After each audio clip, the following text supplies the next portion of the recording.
team for a few chunks of that second half. Looks like we might have a little bit down to 3 a few times. They led at 9-6 and an 8-5 in the third quarter. But a 4-0 run from the end of the third into the fourth really was all she wrote for the College of Idaho, expanding the lead up to 7, eventually to double digits in the second half, or in the fourth quarter more specifically. Final tally 16-7 with the College of Idaho getting by Western Washington.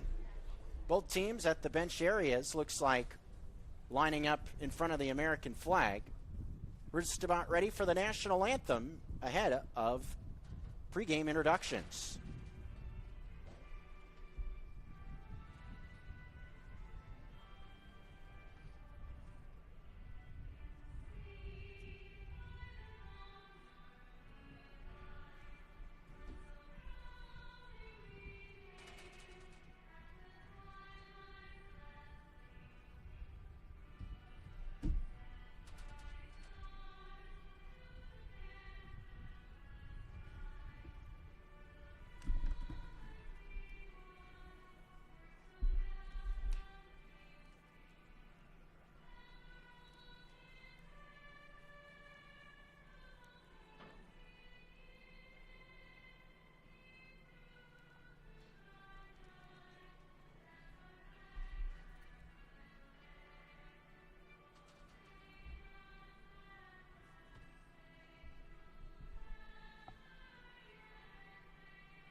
All right, we are just about ready for this semifinal battle.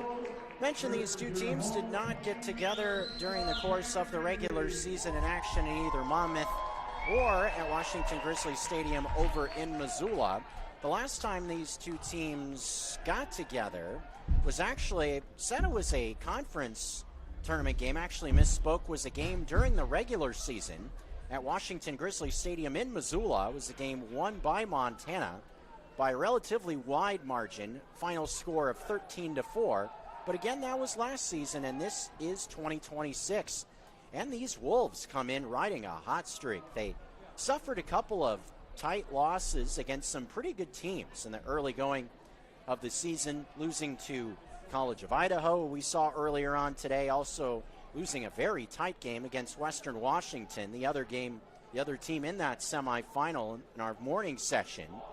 But in recent days, against some opposition from the West Coast not in the PNCLL, thinking some schools like Chico State, also UC Santa Cruz, Humboldt State, some other Cali schools in there, St. Mary's, another one. But this Wolves team comes in as hot as anybody in the conference. They have won 7 games in a row, and it will be interesting to see how they attack this Grizz team, who comes in as the favorite, and seemingly all the talk coming into this PNCLL tournament was around a potential rematch featuring Montana and the College of Idaho after those two teams battled to a double overtime win for the Yotes over in Idaho. Will we see that again? Will the Wolves have something to say about it? We're about to find out as both teams coming towards the midfield line. Looks like Isaac Fuller, first-year face-off specialist for Montana, will get us rolling. And on the flip side for Western Oregon, here we go. Face-off at X, Jack Livengood will get things going in the right direction for Western Oregon.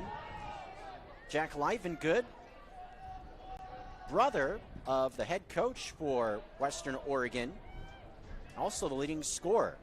One of them with 49 points on the year. Beck Marshall, number 2, is the leading scorer with 53 points. Another few men to keep an eye on. Christian Kresge, number 10, 24 points. Soren Nelson, another name we'll call out quite often, 32 points, along with Hudson Wigg, number 49. Ball knocked loose by the defense of the Grizzlies. A penalty flag is out. Senior Reese McIntosh knocks it loose for Montana as they work it across the midfield line as Max Scott will look for somewhere to go, finds eventually Gabe Miller. And Sully Kroger, as the Grizz offense, will now have a look at it. Just a minute into our first quarter. Glad you're with us here on MCLA TV. Max Scott and this Grizz offense, led by their leading scorer, Reese Barron, with 60-plus points on the year. Brendan Reeser shoots one off to the left of the net, a first-year midfielder for Montana. Whistle stops play. A penalty flag flew with the Grizzlies on a clear. Penalty called against Western Oregon, so we will see a man-up situation now with 13:40 in our first quarter. Montana a chance to get themselves on the board in this semifinal. Second game of a quadruple header here on MCLA TV, this PNCLL tournament. After this game, we'll flip to the Division I bracket. Maybe you want to get up and shout for our 4 o'clock game, thinking the Oregon Ducks coming up. Of course, they're playing shout in between the third and fourth quarter is a tradition for the folks from also the Willamette Valley. Monmouth, Oregon, located just north of Eugene, where the Ducks come from, on Highway 93, I believe. Reeser in this man-up group, moving it around quickly. O'Brien, the Washington native, in X for Bo Sterling, another native of Washington, from Eastern Washington in Spokane. Near post look, Max Scott had one go off the near siding of the cage. Kane Lampert, number 22, the junior netminder, makes the stop on the near post as the Wolves get themselves a clear.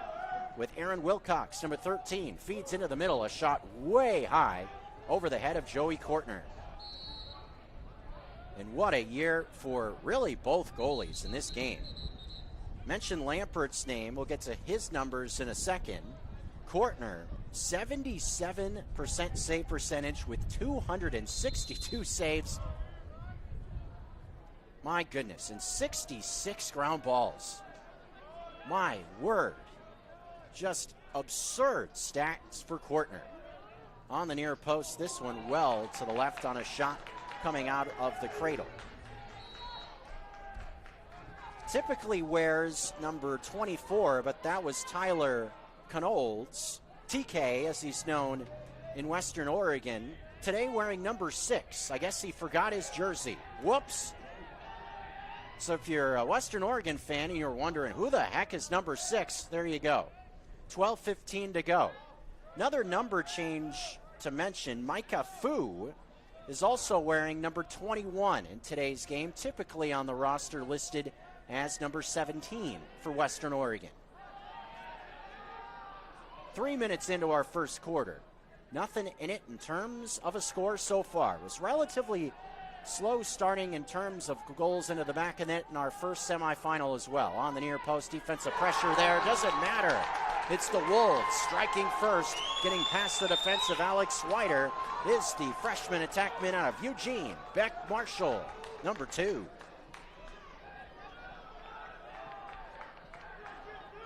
For a team looking to pull a big upset, that's a good way to get things rolling out of bed. If you're the Wolves, they take a 1-0 lead.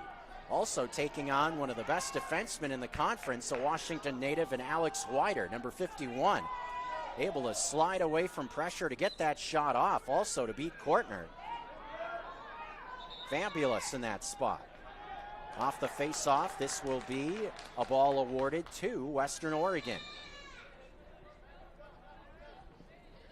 Livengood able to work his way across the midfield line, and he rushes towards the cage.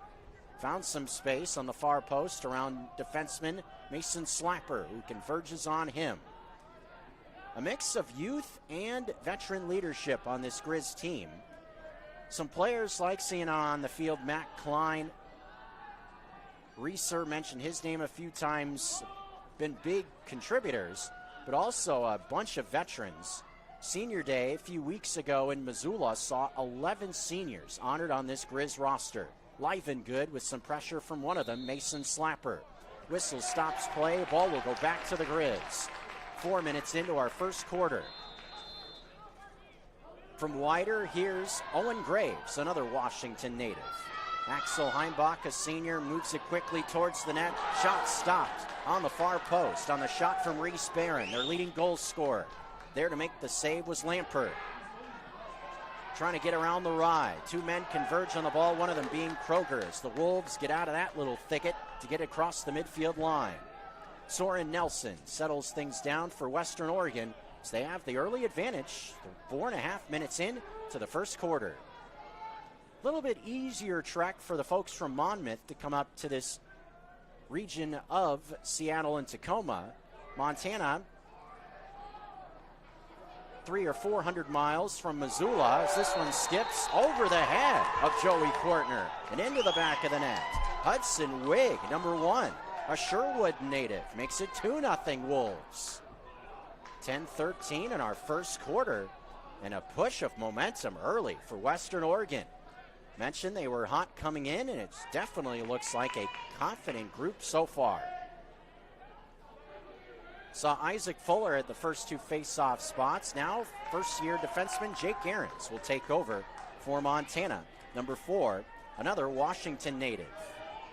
And we've seen Ahrens, who's been a starting defenseman for the Grizzlies most of the year in his first season with the program, starting to step more into this face-off role. It's been kind of a moving target all season long for Montana, seeing different contributors at that spot. Fuller, Wyatt Nelson, the Missoula native has been in there.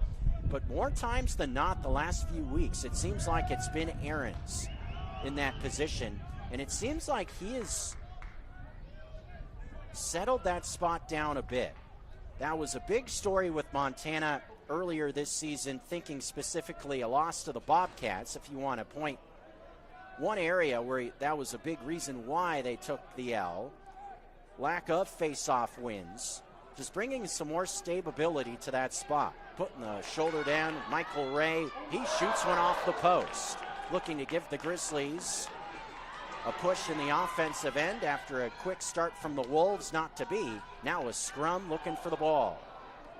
Jumping off a couple of sticks on both sides. Ray trying to pry it loose. Scott trying to get there. Plowing his way through traffic was Aaron Wilcox. Got across the midfield line.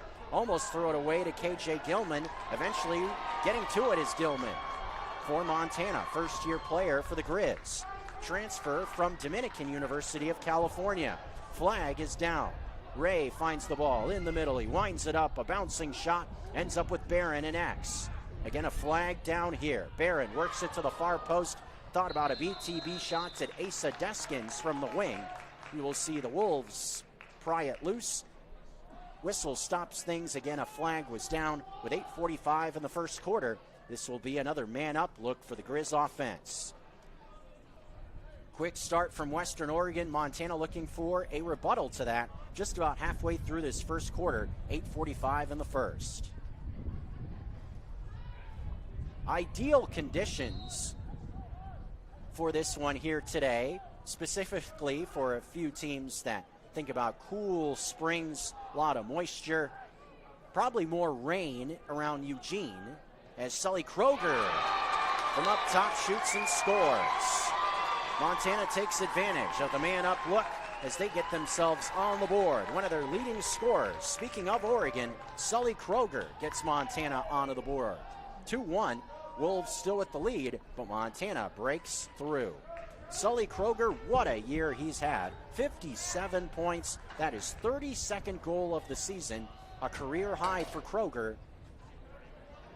From right outside of Portland is the junior. Face off again involving Ahrens at that midfield line for Montana. Livengood wins it for Western Oregon. 8 minutes and change in our first quarter. Livengood looking for a 2-goal advantage again. Defensive pressure from Matt Klein and Reese McIntosh. Sees it knocked loose and ends up with Joey Kortner for Montana. Flips back up ahead to McIntosh. Turns on the speed, get it across the midfield line. Nicely done for the senior McIntosh out of Great Falls. John Drow. Little stutter move in the middle. Throws back to Braxton McAngus, getting his first taste of this conference battle. First-year man out of Saskatchewan in this Grizz roster. Eventually moves to Reeser directing traffic. Seeing a little head movement, cut this way, you go that way, sort of a deal. Barron across the field to Kroger. Now with Bo Sterling. Another stutter move into the teeth of the Wolves defense. Inex back with Barron. 35 seconds to shoot it. Moves it into the middle. Mac Angus spins around a man. Keeps it moving to Reeser. Dips, shoots, and off the far siding of the cage. Ends up with Lampert. Grizz cheering contingent. We're excited, thinking it found the back of the net. At Fools fans all the time, just seeing the net just kind of push out, you first think, yeah, went in. No, went off the siding of the cage. Almost sounded kind of like a Debbie Downer there a little bit. No, it went off the siding of the cage. Wah, wah. 2-1 game, the Wolves lead. I guess if you're a Wolves fan, you're like, all right, it went off the siding of the cage. Whatever side you're on, glad you're with us here on MCLA TV, your home for this PNCLL tournament. Stem to stern, Division 1 and 2, we've got you covered. Thinking the Willamette Valley, that might be very relevant for our next game. Shot from distance, stopped by Kortner, reaching off to the right. Relatively easy stop there. He had his pocket pick, though. Ball loose in front of the cage. Nobody in there initially. Can the Wolves win it back? Kortner coming well away from the crease. Is able to get it to Reeser. 6 minutes and change. That was a bit funky for a second. Alex Wider says, good job, Joey, getting that one away from traffic and a couple of Wolves. Western Oregon ends up with that ball in front. There was nobody there to stop a shot. Kind of a funky play, getting knocked loose after it looked like Kortner was going to have no problem with it. Max Scott, kind of an in-between hop, is able to handle it anyway on the pass from Axel Heimbach, who has it back. Here comes the senior, coming towards the near post, spins, passes it off. Shot from Sawyer Snow is off to the right. A lot of Washington natives showing out here early. Edmonds, Washington, the hometown for Snow. Kroger looking for his second goal of this quarter, spinning on the near post, shoots it high over the net. With 5:15 remaining in quarter number 1, 23 ticks on the shot. Here comes Reese Barron back towards the cage. Little head fake towards the far post, a pass to Kroger. His shot is just off to the right, didn't come off the stick correctly. Ends up with Snow, shot clock at 20. Sawyer Snow wraps around to the far post, that shot is stopped. We'll see the shot clock reset now. And a battle for the ball on the far sideline. Won by Western Oregon. They're going to have to get through a wall of white, though. Heimbach is there. Bodies hitting the deck. Ball knocked out of bounds. Back to Montana. Sideline of Western Oregon cannot believe a flag did not come out there. Saw some high contact. At least that's how they feel about it. Snow. Shot stopped by Lampert. Loose in front. Kicked by Max Scott. Couple of men looking for it. Ends up with Kroger. His shot is right of the net. Close for Kroger with 4.5 to go in the quarter. Montana, the disadvantage, trailing by 1. Number 1's got the ball. Here's Barron. His shot off the near post as it bounds out of bounds to the right. Almost for Barron. Were the Wolves closest to the ball? The officials say yes, as Western Oregon will have the ball back. Looking for that midfield line, directing traffic on the near post. Pass right into the middle, finds an avenue across the line with Christian Kresge, number 10. Like a Treasure State area code, 4:06 left in the first quarter. Shot rips past Joey Kortner from Kresge. Wolves still on the ball with Beck Marshall closest to it. He has it now in X with Alex Wider following him around.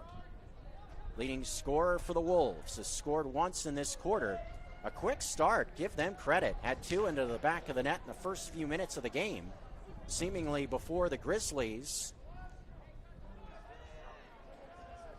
gotten themselves rolling in earnest. Western Oregon still with the lead. 3 minutes and change in the first. Looking for a side dodge here. Here's Canoles. Finds some space in front. Joey Kortner able to stop that shot, reaching off to the right. Owen Graves looking for a pass from Kortner, had it knocked loose. The loose ball ends up with Matt Klein coming towards the near post, finding Scott, who shoots and scores. Max Scott Bottom left-hand corner ties the game at 2 with 3:13 to go. Matt Klein in transition, finding an open Max Scott. Third leading scorer for Montana this year. Finds point number 29 and goal number 21 on the year. For the second year, attackman. We're tied at 2 with 3 minutes and change in this first quarter. And mentioned this about College of Idaho in our first semifinal. They were very strong in transition, quick goals, moving in the open field. Montana maybe taking a page out of that book to find the back of the cage. Trying to sweep one towards the near side was Ahrens. He will pick it off the carpet on the faceoff. Dips a man, it was Livengood, able to settle it down to Mason Slapper. Here he comes quickly to the near post. Another look for Scott, and he buries it to give Montana the lead for the first time. Max Scott again, 3-2 game. Montana may be getting some feet underneath them in this opening quarter after a little bit of a slow start. Jake Ahrens sweeps it towards the near sideline, picks it off the carpet, finds a man who was Slapper cutting towards the cage, who passes this way to Max Scott. Good teamwork from the Grizz offense, who has the lead with 2:58 to go. Livengood picks it off the carpet on this face-off to settle things down. Beg your pardon, Livengood with it now for Western Oregon. That was Wilcox with the face-off win for the folks from Monmouth.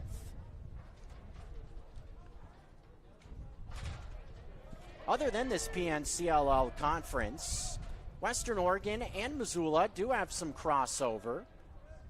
Thinking specifically in the baseball world, on the near post. Back to Livengood. Kresge, beg your pardon, with it for Western Oregon, coming across the way to Wig. With pressure from Alex Heck, Wig's shot is high over the head of Joey Portner. Western Oregon's baseball program has a pretty good reputation in the NCAA Division II ranks. Seen a number of former Wolves baseball players move on to professional baseball, playing in Missoula for the Missoula Paddleheads, the minor league baseball team I happen to be the voice of. Coming off the near post, a shot looked like just glancing off the post from Kresge. In X, little stutter move from Livengood. Backing his way towards the near post. He feeds a pass, dipping a man. Another pass to the near post, nobody home. Closest man to it was Roman Burris, number 8 for the Wolves. Ball went out of bounds on the back line, and it will be Grizz ball, with Wider controlling for Montana, turning on the speed, looking for the midfield line, looking to get through a couple of Wolves as well. Makes it look easy. Makes it look easy, just sauntering right past 2 or 3 men with 90 ticks to go in the first. 2-0 start for Western Oregon, but Montana getting things going here towards the end of this first quarter. They now have a 3-0 run in their favor to lead this game by a goal. Reese Barron, Kroger trying to keep it moving for this Grizz offense, keep the momentum flowing. Asa Deskins, the junior, turning on the speed towards the near post. Instead keeps it moving to Barron from Scott. Back to Gilman, trying to spin around the defense. He feeds closer to the cage. Off-balance shot. Kroger buries it to makes it a 2-goal lead.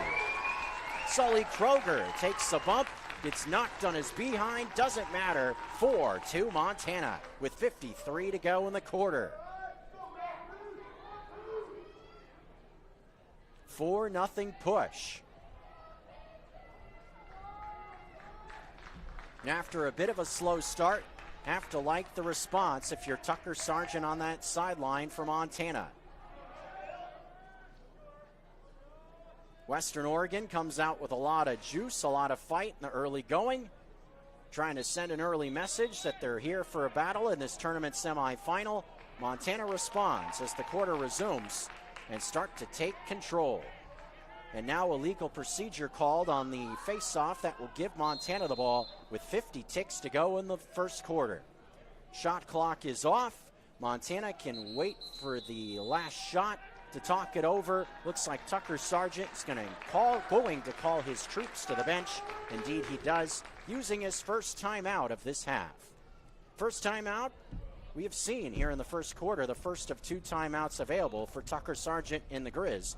Used right now, timeout on the field. The Grizzlies on a 4-0 run. They look to add to it in the final 43 seconds of the first quarter after this. It's easy to see why Montana is the treasure state. At the University of Montana, we look inside. We see an old truth with fresh eyes, that Montana's greatest treasure is its people. So whatever tomorrow brings, we meet it the only way we know how, with a mind for making. Because what's made in Montana is remaking the world. At the Stone of Accord, our liquor store has an extensive selection of Irish whiskeys, wine, and local spirits. We also have exciting events daily, and our complimentary beverages are always served with a smile. The Stone of Accord, Irish fare with Montana flair, restaurant, liquor store, and casino. Bring the whole family to the Stone of Accord for a wonderful brunch. From traditional comfort food to eclectic specials, there's something for everyone to enjoy. And it wouldn't be a proper Missoula brunch without an Irish coffee and a mimosa. The Stone of Accord, Irish fare with Montana flair, restaurant, liquor store, and casino. Almost through the first quarter, Western Oregon came out firing in the first couple of minutes of our opening quarter, grabbing a 2-0 lead. Montana gets its feet underneath them as this quarter has resumed, coming in as the favorites in this game, the number 7 ranked team in this level of lacrosse nationwide. Western Oregon riding a hot streak with 7 straight wins, but unranked entering this game. Montana with the lead by 2. They control it with 43 seconds to go in the quarter. Shot clock is off. As we resume, Montana will look to put another into the back of the net, having drawn things up on the sideline with head coach Tucker Sargent. Bo Sterling, a senior, looking to make something happen in his home state. Feeds off to Reese Barron. Play and catch, passes over the head of Sterling. Can he keep it alive on the back line? No. An unforced error in that spot. With 21 ticks now remaining, Western Oregon may be a chance if they can get it across the midfield line. Took for a last-second goal in this first. Man tripped up. This will be a flag coming out against Reese Barron in the Grizzlies. Trying to run it back on the ride was a little bit too frisky was Barron. Doesn't like the call, but a flag is down with 11 seconds to go in the first quarter. I guess one's everywhere here in Tacoma thinking about number 1 being called for the flag in that spot. How do the Wolves play this with 11 seconds? Sometimes you see teams coming to the end of a quarter where they're kind of sauntering around, just kind of letting it run out. But with 11 seconds, I would imagine they'll get a look at it. Give it a look. I guess not. Livengood's just going to let it run out. 3, 2, 1. That's it for the first. Hey, I think they're going to give it a look here with 11 seconds. Nope. Western Oregon will let the first quarter run out, and that's how we end the first quarter. 4-0 push from Montana through the end of the first quarter. They have a 2-goal lead, looking to punch their ticket with the number 4 ranked Yotes, who won our first semifinal of the afternoon. Glad you're here on ESPN MT, MCLA TV, your home for the 2026 PNCLL tournament. After this second semifinal, we're not done. We will shift towards the Division I bracket of the PNCLLs. 4-team field comprising of the University of Washington, also the Oregon Ducks. In a rivalry battle, that'll be in our first semifinal in the D1 bracket. Folks from Seattle, UW will take on folks from Eugene and Oregon. That'll be a 4 o'clock scheduled face-off. And then the nightcap will be a rematch from last year's PNCLL tournament. UW not a part of the field last year. But the tournament final was Boise State and Simon Fraser. Those two teams will get together in the semis this year. Boise State, after taking out the Red Leafs in Hermiston, Oregon, they'll look to pull the upset and do the same here to move on to the tournament final. Simon Fraser, in what most likely will be their last year in the PNCLL, they'll look to move on to the tournament final and get some revenge against the Broncos. In our final game of the night, that will be a scheduled 7 o'clock start So that's what we got on tap for you after this semifinal featuring Montana and Western Oregon. After a quick start, the Wolves offense will look to get it kicked back into gear with the ball. And Montana still a man down. After again the penalty from Reese Barron in the waning seconds of the first quarter. Live and good, keeping it moving. Into X she comes. Still on this side of the field. Shot and a goal getting past Joey Kortner from the near wing. Making that one work was Tyler Knowles. 1-goal game, 4-3 score. And the Wolves do exactly what you need to do in a situation like that. Take advantage of the man-down look from Montana.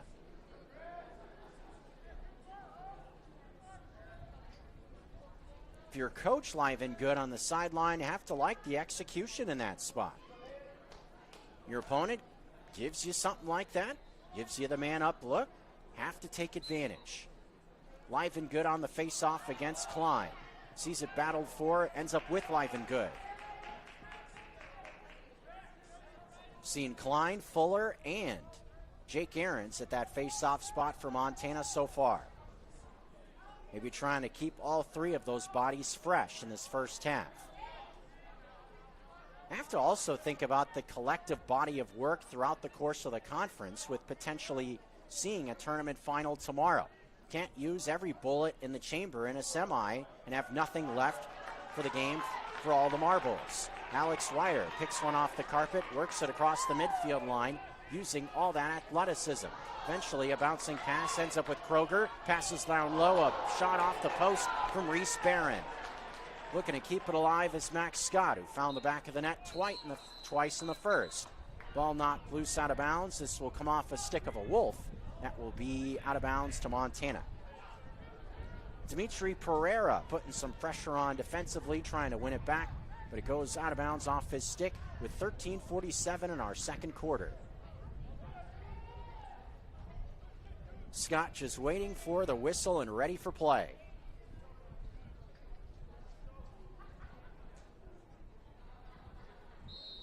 And there it is. Keep the ball moving. Relatively rudimentary role here at Western Washington from the Grizz perspective. Mentioned relatively lengthy trek, but for the Grizz, thinking about the trips they've been on this season, 6-8 hours, that's absolutely nothing. The Wolves have done their fair amount of travel as well. I mentioned some trips to the West Coast earlier this season, made it as far even as San Diego to the folks from Monmouth. I imagine that would be a hefty charter ride. Been following Montana lacrosse. Of course, they've gone from Missoula to Minnesota and Denver this year. Not one, but two 12-plus hour treks one way for Grizz lacrosse this year. So 6-7 hours, that's nothing. Absolutely not. Bo Sterling found some space. Shot stopped by Lampert on the far post. Good save in that scenario to keep the deficit at 1 for the Wolves. Looking to pull the big upset here in Tacoma, Washington is Western Oregon. They can pick up this win.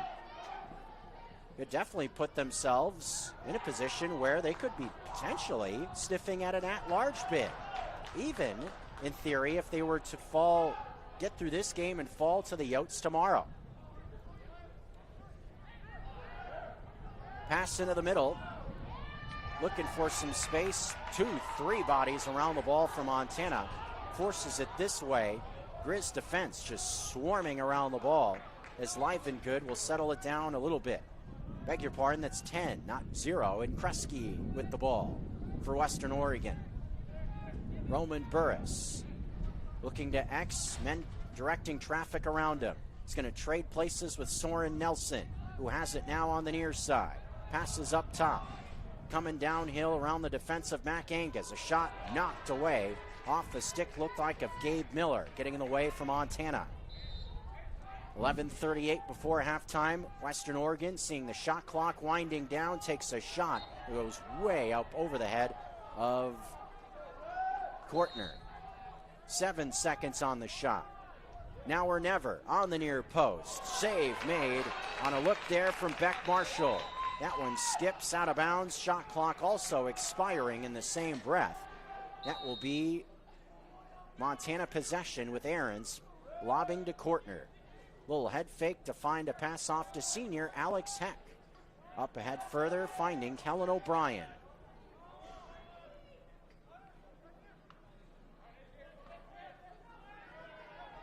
Two goals for Max Scott, eventually finding Jondreau. Nathan Jondreau, another Washington native out of Gig Harbor in his first season with the program.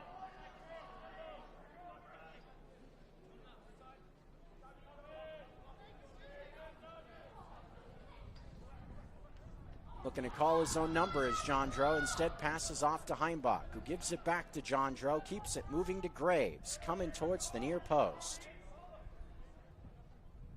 With Kroger now on the far post, tries to get a shot off, shoots one, and scores one, going down low to the left. Off balance for Kroger, a tough shot to get the lead back up to 2. First, I thought that one bounced off the far siding of the cage, not into the back of the net. I think the fans down below me thought the same thing with kind of a delayed cheer from down below, but Kroger, nifty shot, jumping away from the net, but in the same breath finds space to shoot it. We've seen him do that a few times this year. This kind of backwards jump to shoot it. Just give yourself a slither of space to let her go. Works out for Kroger.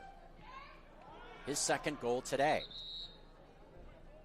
Kroger and Scott, the two leading scorers so far, both with 2 goals in our first half.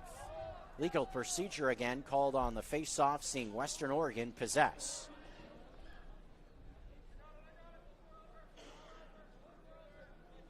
Five minutes into the second quarter. Side dodge from the far wing coming. Now a feed to X, eventually working towards, here's Knold. Passes inside, shot off to the right of Kortner from Roman Burris. Skips out of bounds on the back line. This will still be alive for the Wolves, who are closest to the ball. Here comes Marshall from X. Out wide with defensive pressure there from Heck. Going all the way out towards the ball. Now coming towards the cage. Wiggs shot stopped on the far post by Kortner. Not letting it bounce towards X as well. Kortner now will have a chance for a clear. Lobs it towards McIntosh, who has the pass. Good pass from Kortner. Trying to find Jondreau, cutting back door. Had the pass get away, but kept alive by Deskins. Right in front of the bench. Not a bad idea at all from Jondreau, cutting behind the defense, got himself a lot of green grass in front of him. Pass just went right behind him. Max Scott couldn't handle it on the far side, picked up off the carpet by Dimitri Pereira. Here comes Wig and the Wolves. He'll put on the brakes with the defense of the Grizzlies getting back in transition, shutting off the attack after the turnover.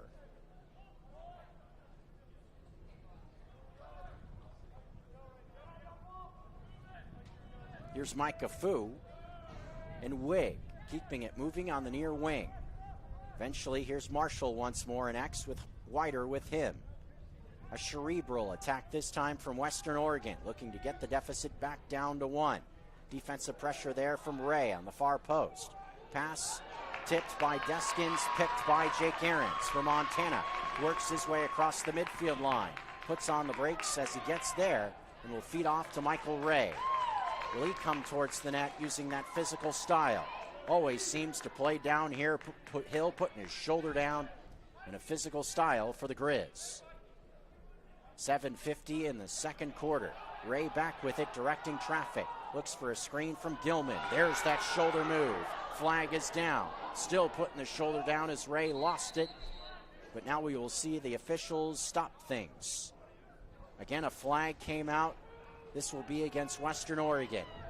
And fitting, we're mentioning the physical style that Ray plays with. Just bully ball, truck stick move towards the cage. There it was, right out of bed, right on cue. Could he hear us up here? I don't think so.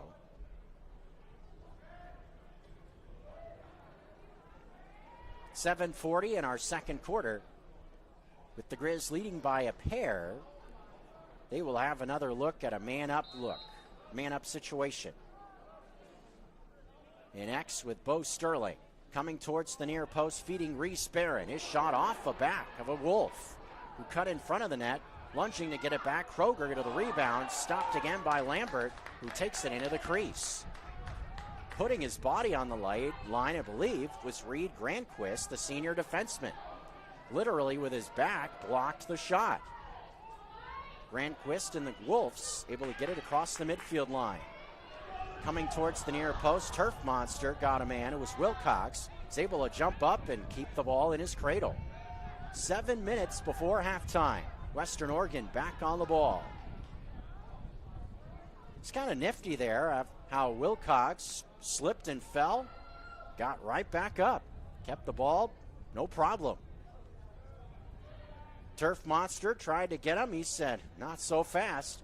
So here comes Living Good, trying to get around Matt Klein. He's got a lot of athleticism, does the Chicago native, so that'll be a challenge. Marshall goes up top, well away from the net. Western Oregon has 2 timeouts if they want to think about it, coming down the stretch of this first half. A roll towards the cage. Here's Knold. His shot off, looked to be wider to the right of the net. Ball will go back to the Grizzlies, it looks like. My eyes did not deceive me. That shot was to the right of the cage, and it hit Alex Wider, the defenseman. Was able to get up, looks to be just fine. Clear made by Jandro and the Grizzlies on a pass from O'Brien.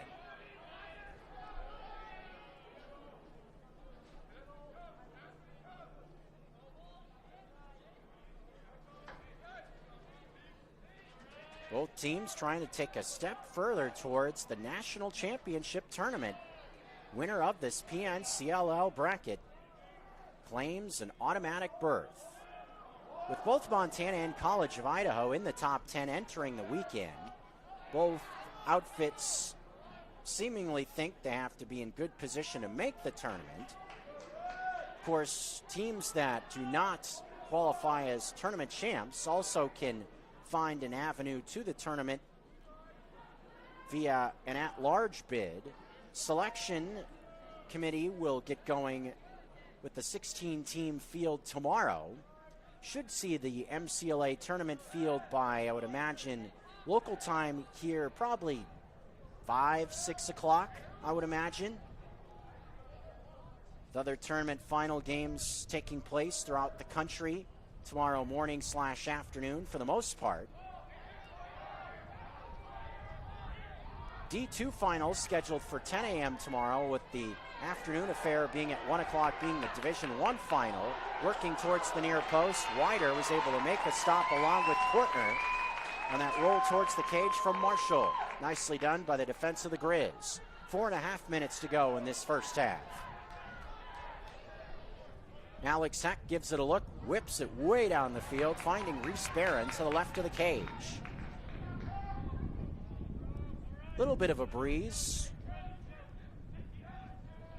coming more into the face of in net for Western Oregon.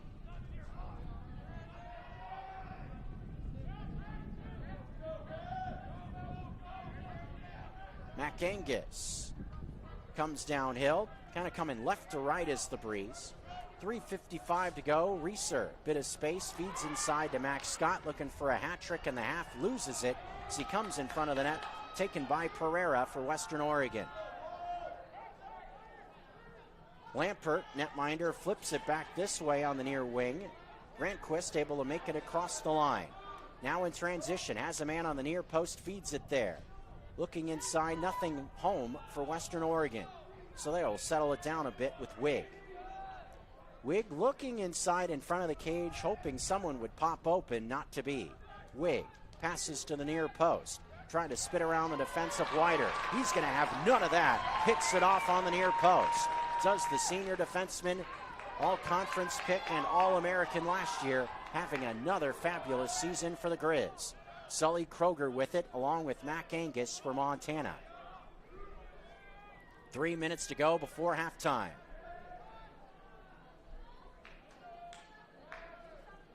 Mac Angus checks off.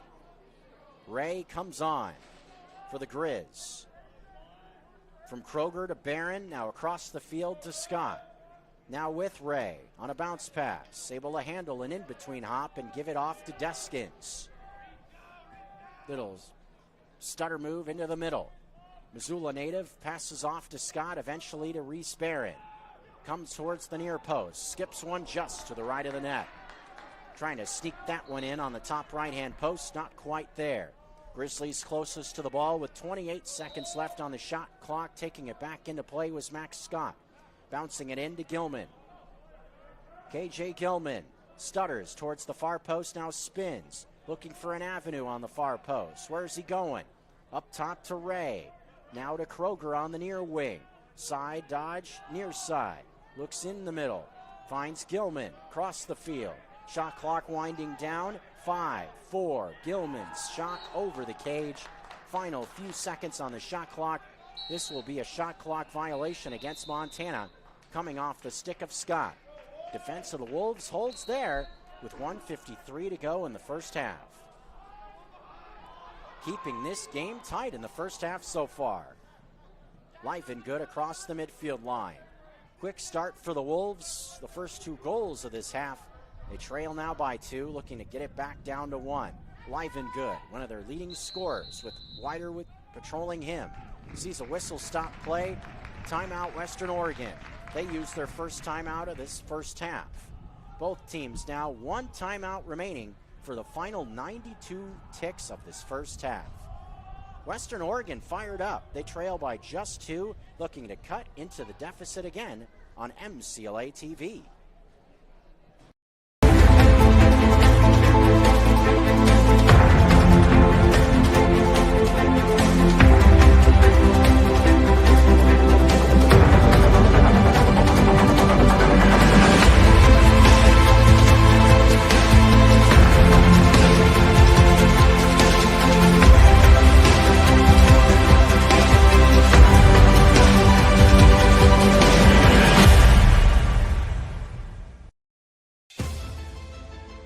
It's easy to see why Montana is the treasure state.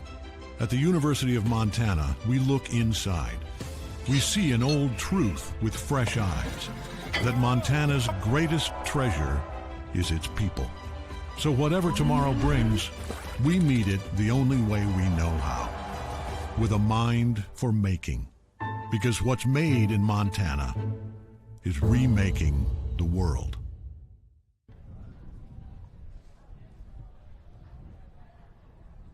Final minute and 32 seconds of our first half in this second semifinal in the Division II bracket of the PNCLL tournament. Both teams have led in this first half, both by a pair of goals. It's the folks from the Garden City over the Willamette Valley boys from Western Oregon. So far, Montana, the advantage 5-3 over Western Oregon. Clayton Burden keeping us rolling with the camera feed. I'm Jeff Safford. From Tacoma, Washington, Western Oregon looks to cut the deficit back down to 1 out of the timeout. Challenging the defense of Reese McIntosh. Soren Nelson against McIntosh is getting hounded by the senior. Live and good. Now with Knold. Spins around Jandro. Doesn't shoot it. Instead passes off. Here's Wig. Wig to the net. Shot stopped by Joey Kortner. Reaching up high to the left. Transition Jandro has it picked. Taken away back by Knold of Western Oregon as they settle it back down with Christian Kresge playing catch on the near side. Kresge has it back, feeding off to Livengood.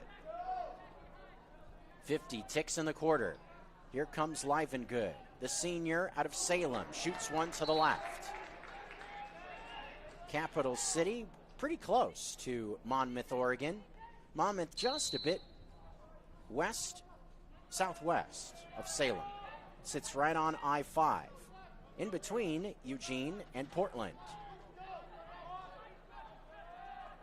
Coming towards the net, getting around the defense nicely. His shot was off the post. A man was also in the crease for the Wolves. Ball will be given back to the Grizzlies with 28 ticks to go in the quarter. What does Jandro and Montana have in mind? Does Tucker Sargent think about another timeout here? Jandro's found some green grass in the middle. Loses it, though, on a pick from behind. Eventually, it ends up with Dimitri Pereira, who flings it towards the midfield line. Final 10 seconds of the quarter. Sees the ball bound out of bound on the near sideline. In between hop, eats up Soren Nelson. 3, 2, 1. Kroger at the horn will shoot it high. And that will be the end of the quarter. Waited till he was sure he would shoot it right as the horn was going to expire. Shot was way high, and that's how our second quarter and first half concludes. Pretty competitive first half between Western Oregon and Montana. Mentioned it was Montana the distinct advantage in this matchup last season in a regular season affair at Washington Grizzly Stadium. Western Oregon, though, sent a message right out of the chute, scoring 2 goals in the first couple of minutes to take a 2-0 lead. It's Montana leading by a pair here, but after a first half, you got to think, well, we might have ourselves a battle in the next 2 quarters. Western Oregon trying to blow up the bracket, so to speak, and pick up a big upset win. They trail by 2. They're right in the fight after a first half from Bob Lucy Field here on the Curtis High School campus in Tacoma, Washington. We're through 2 quarters. Montana, the advantage over Western Oregon. Score is 5-3 here on MCLA TV.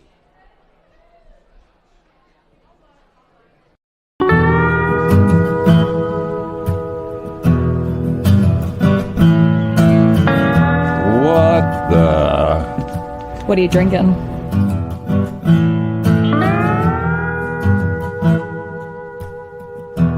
I think I'll have a 56. 56 Counties American Light Lager, a beer for Montanans and friends of Montanans. At Shields, we're anglers, endlessly seeking and refining techniques. We're hunters and storytellers, because we've been out there. We're experts that put products and gear to the test, so we can share that knowledge with you. At Shields, we understand your outdoor journey and the path you're on, because we walk it too, every step of the way. Shields, right there with you. Access to Montana's great backyard is the best part of being a Grizzly. At the University of Montana, our classrooms are the mountain peaks, river valleys, and never-ending plains of the Big Sky Country. We provide students with the hands-on training to protect and enjoy hunting, conservation, and stewardship. UM launches the careers of outdoor leaders so that they can protect our traditions and ensure they are passed down for future generations. Because what's made in Montana is remaking the world. Les Schwab changed the tire game more than 70 years ago. Today, we still believe you should get more from less. Like more hustle, less hassle. More of the best service around, less of the runaround. Because we include America's best tire warranty in every tire we sell. So you get more unbeatable warranty, less charging you extra. It's why we're more than proud to say, you get more from less.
Whichever side of the equation you're on, glad you're here at the half in this battle between Western Oregon and Montana. A spot in the PNCLL tournament final on the line in this battle between these two teams out in Tacoma, Washington. Beautiful venue here at Curtis High School.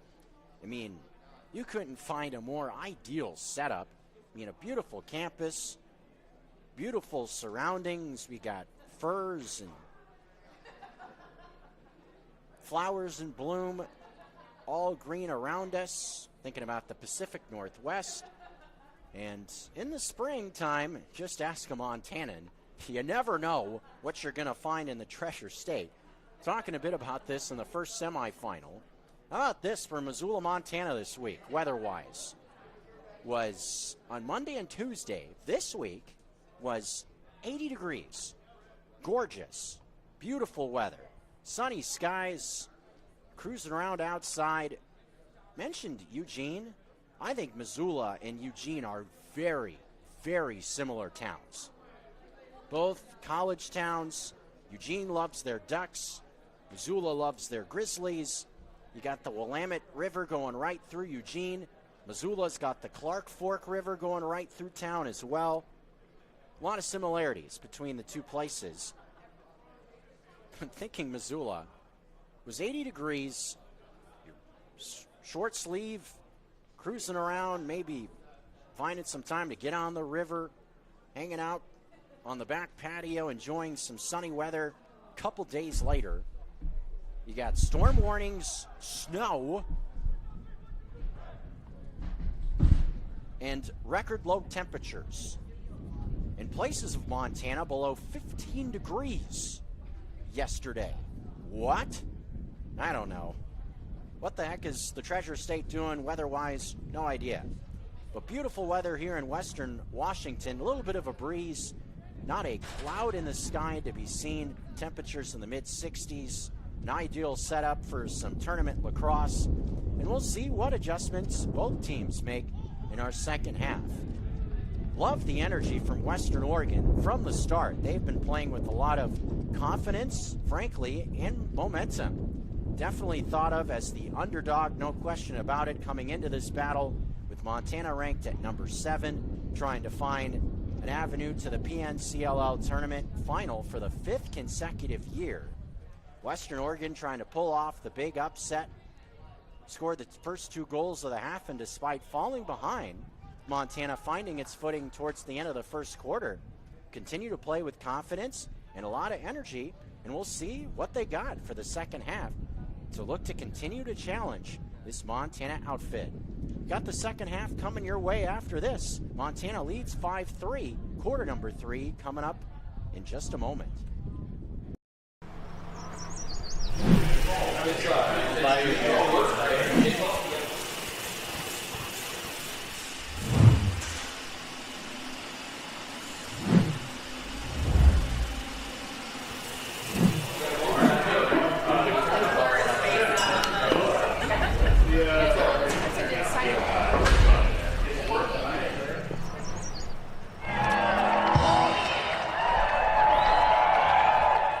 Grizzlies can fix just about anything.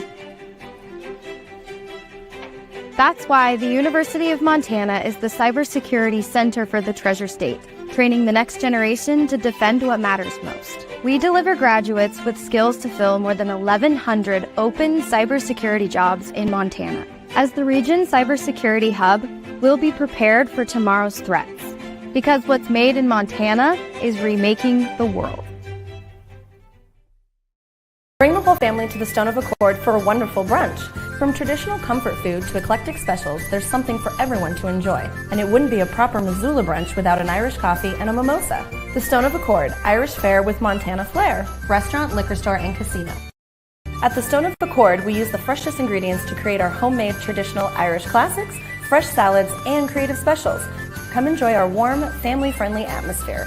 The Stone of Accord, Irish fare with Montana flair. Restaurant, liquor store, and casino.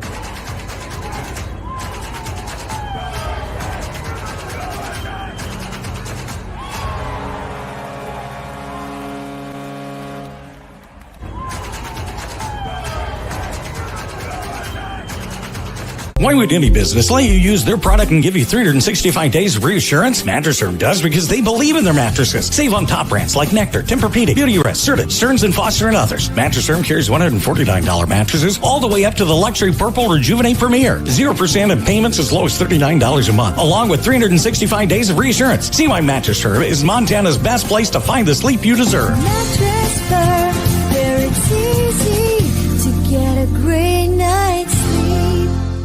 DeMorris Buick GMC is ready to help you safely travel Montana's scenic roads in comfort and style. Stop by DeMorris today and test drive some outstanding SUVs. Right now, take advantage of closeout pricing on the uniquely designed and well-equipped 2024 Buick Encore GX with models starting at $28,895. Don't miss this opportunity. Go to demorris.com to preview our inventory of 2024 Buick Encores and then pay a visit to DeMorris Buick GMC on West Broadway in Missoula, your family-owned hometown dealership for over 60 years. Right as we come back, no waiting around. Third quarter action here on MCLA TV. Third quarter will begin with the ball with the Montana Grizzlies as we return. Glad you're here for some PNCLL tournament action in Tacoma, Washington. Gotta love this part of the country. Get to travel to it. Pacific Northwest, just beautiful. From Missoula, one of the more picturesque drives you will find. Whether you're going through the panhandle of Idaho, going past Coeur d'Alene, that's gorgeous, and crossing over the Cascades, doesn't get much better than that. Little stutter move, here comes Montana towards the cage with Racer with some speed, he shoots and scores! Does Brendan Racer make it a 6-3 lead? Good showing of athleticism for Racer. Finds some space there. Showing out in his home state. That was impressive. We've seen some acrobatic shots from him throughout the course of the year. Definitely one of the highlight goals of the season. Fittingly was his first of his Grizz career. In the opening weekend back in February, with Montana taking part what was the Rocky Mountain Rumble in the Denver region, he went BTB top shelf, going up high to the right on his first goal as a Grizz. BTB behind the back. That's pretty good. Klein losing a face-off. Knocked loose, though, by Jake Ahrens as it came towards the cage, and he wins it back for the Grizzlies. Western Oregon not giving up on it, though. Making Alex Heck fight for the ball on the far sideline. Able to get away from pressure from Wig, though, was Heck. Lobs it this way. Pass intercepted. Big collision as Jandro gets involved. A cold, smoking blow. Big hit brought to you by Kettle House Brewing Company as the Grizzlies win it back. Jandro with the big hit on the near sideline. Not exactly the biggest dude on earth. Listed on the roster, 6 feet tall and 180 pounds. Jandro, 6 feet tall? I don't know about that. You know, with rosters, sometimes they guesstimate. Heimbach, he's over 6 feet, no question. Takes a bump. Good defensive pressure from the Wolves. They have it back. 2 or 3 bodies sent Heimbach's way, and now his shoulder is down around Snow. Flag also flies. Looks like on contact from Sawyer Snow. So looks like most likely, with now a second flag out, we'll see a man-up scenario for Western Oregon in short order, unless they score in this sequence.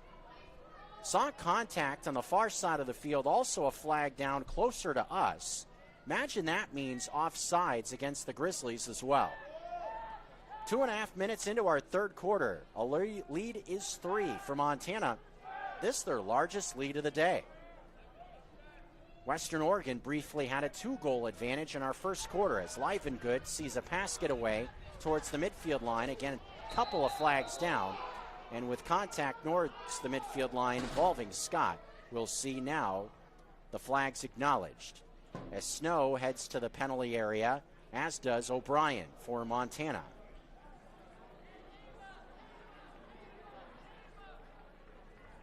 Again, 2 flags were down.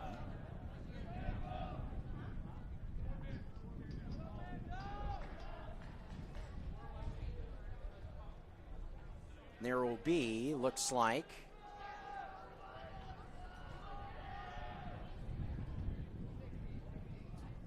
just one man down in this spot. Thought two men were headed to the penalty area, just seeing snow over there now. 12 minutes and change of the quarter. Still a man up look for the Wolves. Trying to keep themselves right in the fight in this second half. Live and good. Keeps the ball popping around. This man down defense of Montana. Alex Heck converges on the ball, shot to the right of the cage. Coming from Kresge for Western Oregon. Wig was closest to it, out of bounds, and X. He will patrol things from behind. Passes this way. Marshall in a straitjacket. Sees a pass go errant. Heck trying to pick it towards the midfield line to win it back. He does. Senior across the midfield line. Underhands one towards Jandro, who has it settled down with 11:29 to go in the third.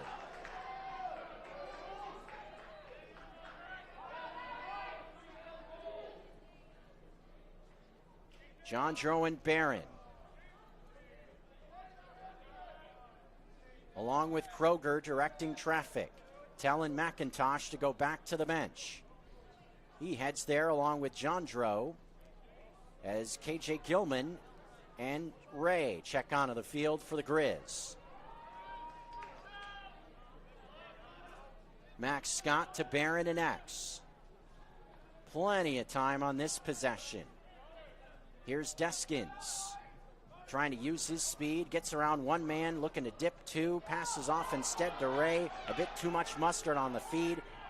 Pass ends up near the bench, taken back by Kroger. Keeping the possession alive for the Grizz. Shot clock does not reset, sitting now at 15 and counting. Barron and X, where's he going? Towards the near post, up top, Kroger shoots, up high to the left. 10:29 to go. Shot clock at 5. Michael Ray with 3. Shoots off balance with 2. Seeing it skip out of bounds. That will just about do it for this possession. Barron will touch it up and will lob it towards the opposite back line to see a shot clock violation called. Seen that a few times now from this Western Oregon defense. They've stood tall. That's the second time they've forced a shot clock violation today. Now looking for a clear. Owen Graves looking to make it tough. Live and good, trying to keep it alive. Aaron's involved. Bodies flying everywhere with this scrum for possession. Seemingly touching everybody's stick. A hot potato ends up with Alex Heck. Dips one man. Races past a second. As he's into the offensive end. Feeding Barron in transition in front. Has a shot knocked away from behind at the very last minute.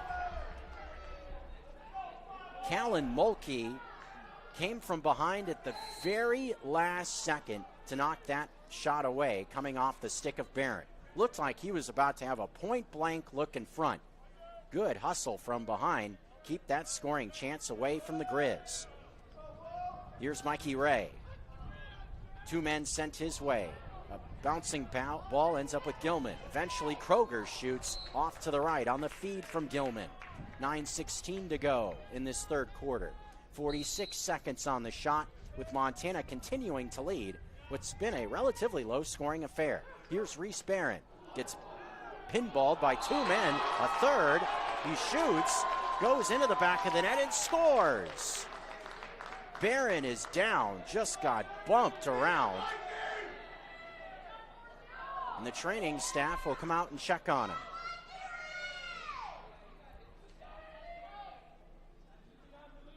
Trainer Haley Adams is out there to check up on Barron. Like myself, a full day for Haley Adams. Works with typically, and still true today, the University of Montana. She is on the bench of every single game. Working with the D2 athlete or D1 athletes as well. Again, the injured player, Reese Barron. Just got pinballed around by 2 or 3 Wolves going towards the net.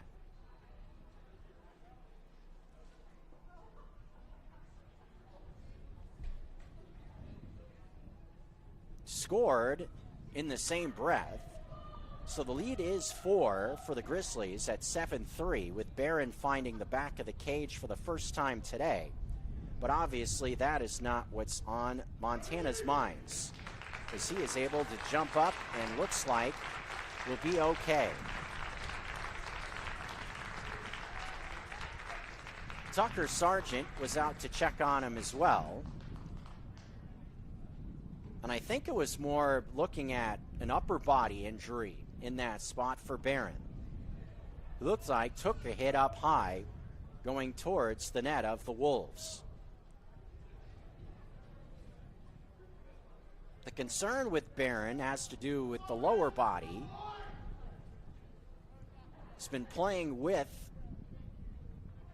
a torn ACL all season, has Barron, and he's torn the same ACL numerous times throughout the course of his career. Seeing him wearing that knee brace through the camera feed. He's just been gutting it out in his senior campaign, has had a heck of a year.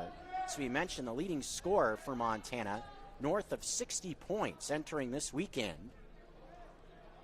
So good sign to see him jump up. Obviously, we'll keep an eye on him. Montana also will obviously hope that he is able to keep it rolling from a health standpoint. Don't want to lose your leading scorer at this point of the season. After the goal, a man-up look as well for Montana with the 4-goal advantage, looking to up the ante.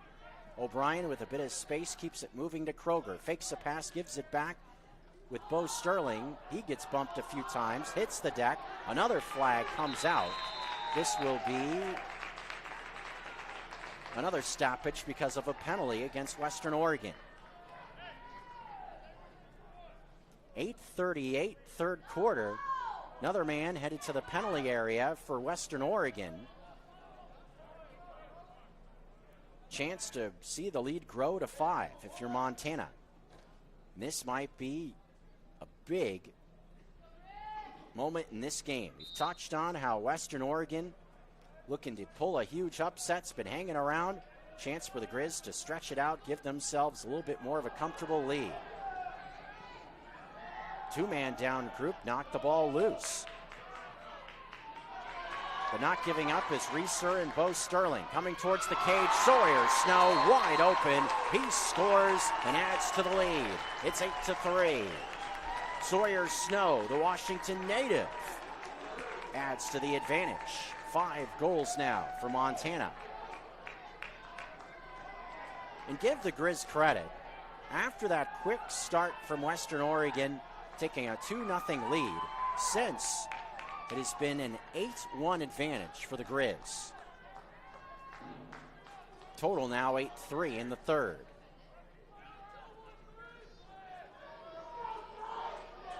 And if Western Oregon can't get this turned around quickly, start to see more frustration set in if you're Western Oregon.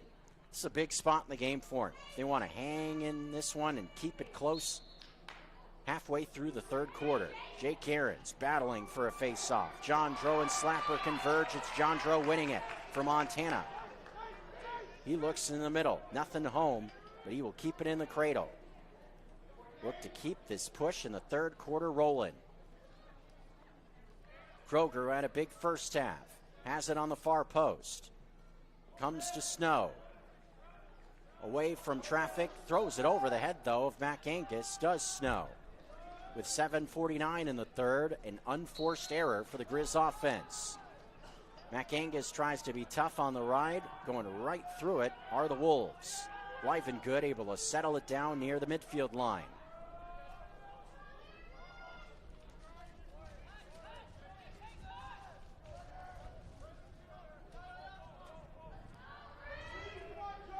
Soren Nelson playing catch with Livengood. Western Oregon feels like a big spot for them to try to find a push in this third quarter, find a ball into the back of the net, keep some positive vibrations going on their sideline. Right now, their largest deficit of the day at 5 goals. Livengood with a screen on the near post. Man zigged, the ball zagged, unforced turnover with 7:02 to go in the third. Ball went one way, a man went the other. Mason Slapper with the clear for the Grizz on the other way as he says bye-bye on his way past the midfield line. Little bit of trash talk to Hudson Wigg. Wigg was right there at the midfield line. Slapper buzzed by him, and Slapper definitely had a little something to say. We're not quite to the month of May as he went across the line. Just a little bit of a, hey, how you doing? Nothing wrong with a little trash talk. Jandro shoots to the right. We've seen it be a little bit frisky in this third quarter as well, with some flags coming out, what have you. I would imagine that part of the reason why as well. Senior captain and Slapper definitely wanting to continue to send messages. Snow, diagonal over the stick of Jandro.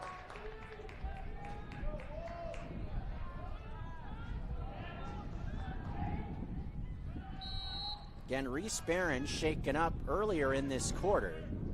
Seeing him walking by himself on the sideline, trainers are not giving him a peek. Now right at the scorer's table, that to me says that Barron will be coming back into the game here soon. So that's good to see after getting shaken up earlier in this quarter. 5:50 left in the third. Montana leads 8-3.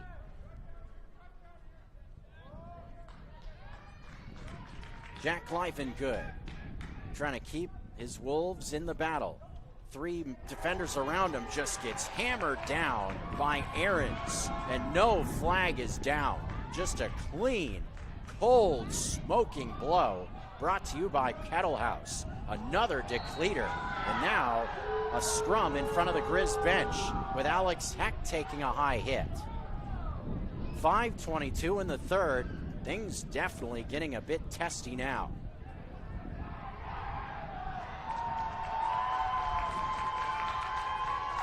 Heck just got blasted up high, trying to make the clear after Jake Ahrens landed a clean, huge hit moments before that. Seen Alex Wider lay a big boy hit in this one as well. I don't know whose was bigger, Ahrens or Heck. Both were just depleters. Woof. If you don't think lacrosse is violent, I got something for you. In X, McIntosh looking to be tough defensively. Ball gets away, but it ends up with Wigg. Another flag comes flying on the near post. What do we got now? I believe an unsportsmanlike penalty has been called. And I think it's against the Wolves. I saw an unsportsmanlike and a non-releasable penalty indicated. Yes, 1 minute non-releasable against the Wolves with 5 minutes to go in the third quarter. Officials trying to keep control here.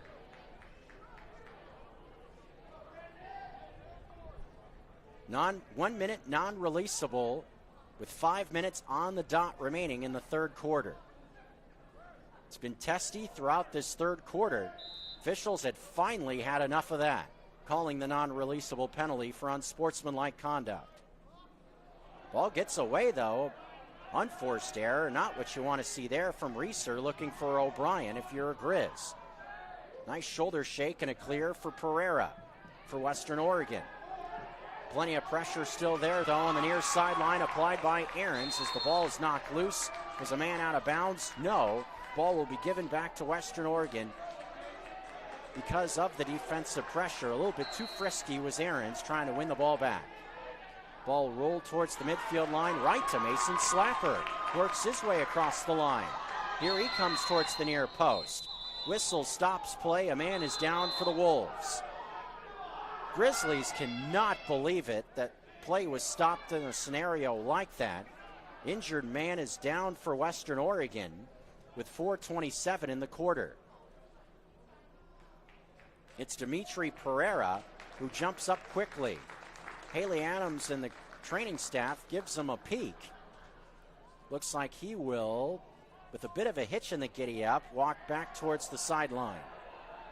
Where it's frustrating from Montana in that scenario obviously you feel for the injury, but in that same sequence, the Grizz offense was working its way towards the field in transition and seemingly had a good goal-scoring opportunity set up, but behind the play, the officials blow the whistle to stop it, to take the goal-scoring opportunity away from the Grizz.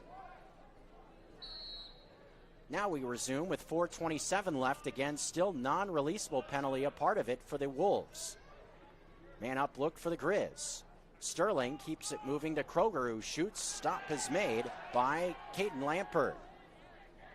Lampert comes this way, looking for a clear, finds Wilcox, has 3 men around him. Another whistle and a stoppage with pressure there from the Grizzlies. Ball will be given back to Montana with 4:06 like the Treasure State area code left. Things getting a little disjointed here in this third quarter with all these flags and what have you.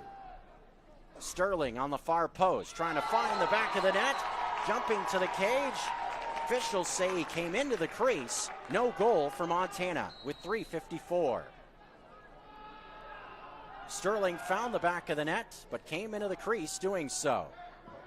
Live and good, able to get it clear for the Wolves.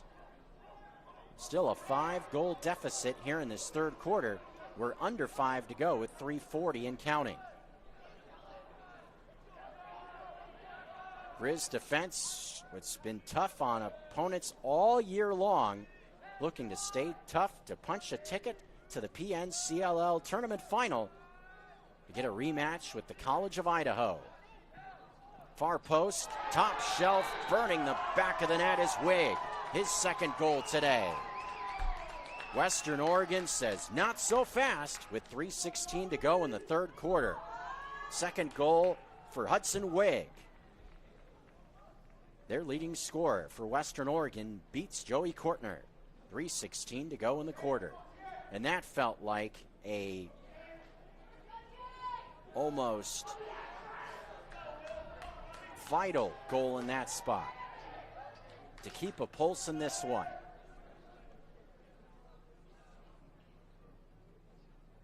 Since the quick start, only their second goal. Face off, seeing a man hit the deck. Looked like a blow to the back from Jandro. Indeed, that's the call. Ball will be given back to Western Oregon. Both teams at full strength in this spot as well.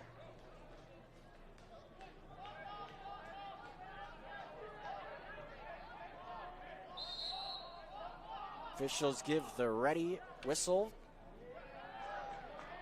as Panagis and the Wolves attack, try to keep it alive on the near wing. Wider seeing it knocked loose, walls off a man, as it knocked loose again, ends up with Aarons. On the near sideline, lobs to some green grass. Kortner flips it way down the field, finding Slapper all alone, getting across the midfield line.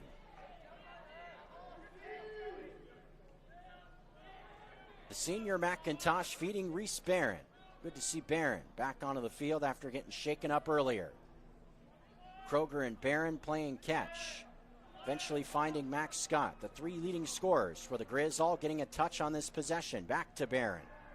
Kroger. Here's Deskins. See if he gets going offensively, the junior.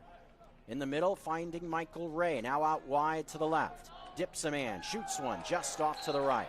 37 ticks left on the shot clock with 2:11 in the third.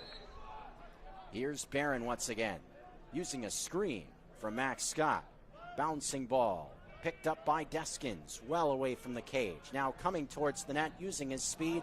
Spin cycles a man, shoots, save made by Lampert, reaching off to the left. Good save made on the shot from Deskins, who did a lot just to get himself to that spot. Spinning, bobbing, weaving, you name it. Clear made by the Wolves with 1:45 to go in the quarter. Pressure there from Aarons. He's been physical today. Grizz defense has been awesome for the most part. Deskins checks off. Matt Klein coming screaming back towards the field. Shot stopped by Kortner. Rebound in front, taken back by Wider. Knocks it into the air. Gets it back somehow to Kortner. Flips it over the head of Klein, but a bouncing ball ends up with Scott. Now back with Klein. Tried to flip it out wide to Kroger. Pass knocked away. Klein checks a man like he's on a hockey rink. Loose ball, still seeing bodies pinballed around. This will be Wolves' possession with just over a minute to go in the third.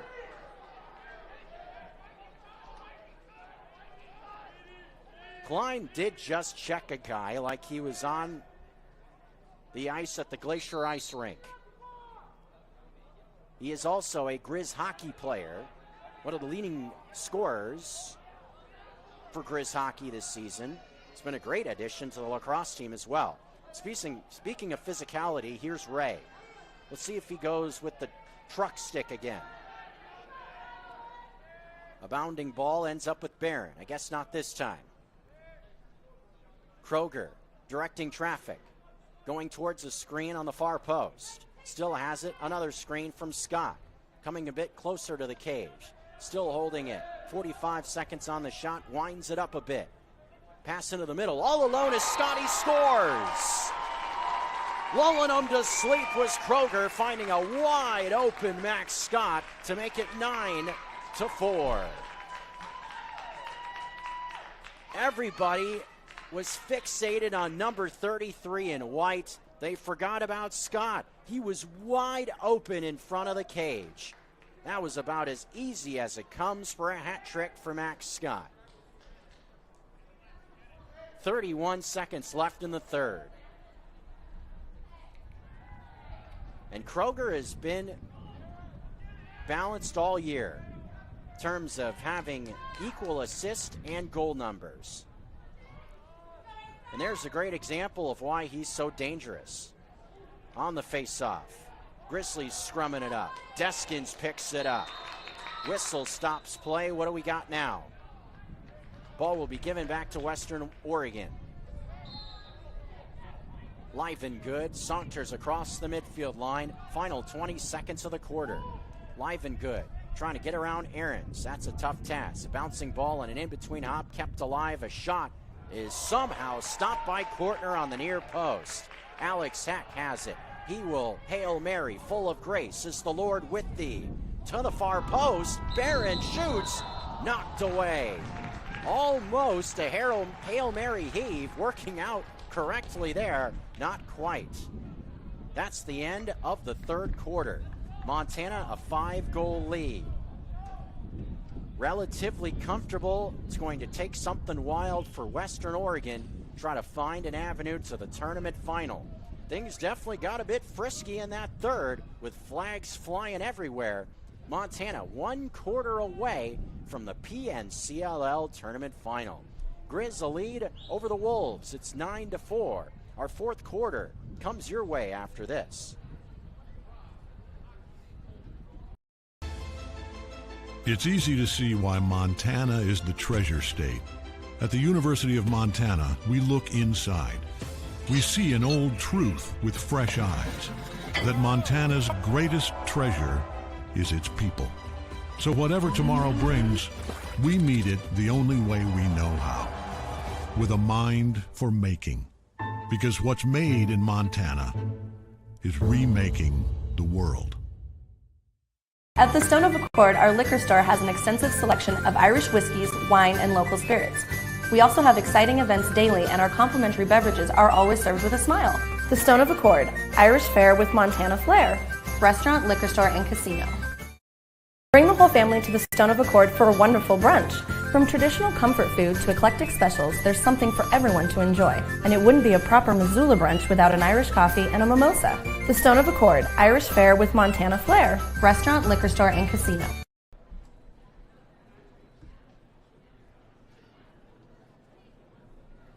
To the end of the third quarter, Montana a 9-4 advantage over the Western Oregon Wolves. Jeff Sanford here with Clayton Byrne, keeping you rolling. Fourth quarter about to commence. Both teams have led in this one. It's been quite some time for Western Oregon. They got off to a very hot, quick start, scoring the first couple of goals of our contest. Montana, though, using a 4-0 push, gets the lead and haven't let up since. Since that start, 2-0 for Western Oregon. It's been an advantage 9-2 for the Grizz. and we'll look to salt things away here in our fourth quarter. The calling card being defense, like it's been all year long for this Grizz team. Come in averaging, having given up rather, worded a bit better, just over 6 goals a game. And in PNCLL games, even a bit better than that. 5.5 goals a game. The most goals they've given up to a PNCLL opponent, College of Idaho, in a double overtime loss, gave up 13 in a loss to the Yotes. It definitely could be a scenario where those two teams get together again, thinking about tomorrow's tournament final. Wolves still have one more quarter to try to fight their way into it. Live and good, looking for a quick look. Stopped by Kortner, reaching off to the left. Live and good, looking for a quick start to the third like they got off in the first. Not to be. Kroger sees the ball come off his stick, trying to keep it alive on the near sideline on a clear attempt. That ball given back to Western Oregon. Will the Wolves give it right back here? Finding a loose ball is Max Scott, trying to keep it alive, trying to flick it to Kroger. Did he? Yes. Spins around a man, comes towards the net, takes a high hit. Flag is out.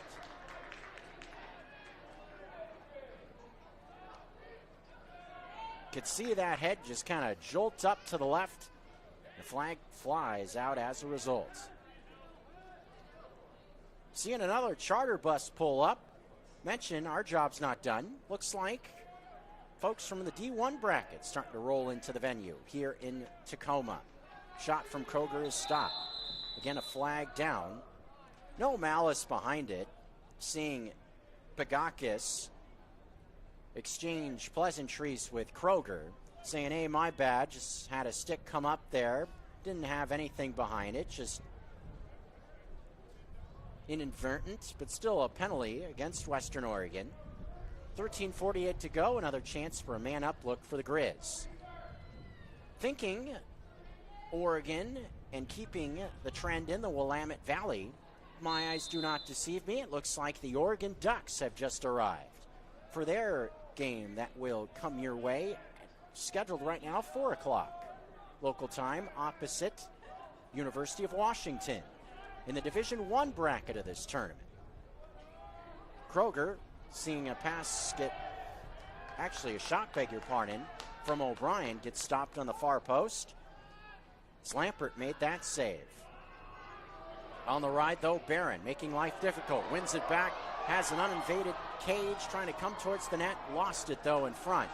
Lampert quickly the other way. Looked for a moment like Barron was going to have a wide-open look, winning the ball back on the ride. Not quite to be. 2 minutes into the fourth quarter. If you're Western Oregon, you got to start quickly if you want to try to fight your way back from a 5-goal deficit. Make this thing interesting. Breeze continuing to be a bit of a factor, kind of blowing right in the face of the Wolves as of right now. Coming towards the cage of Kortner.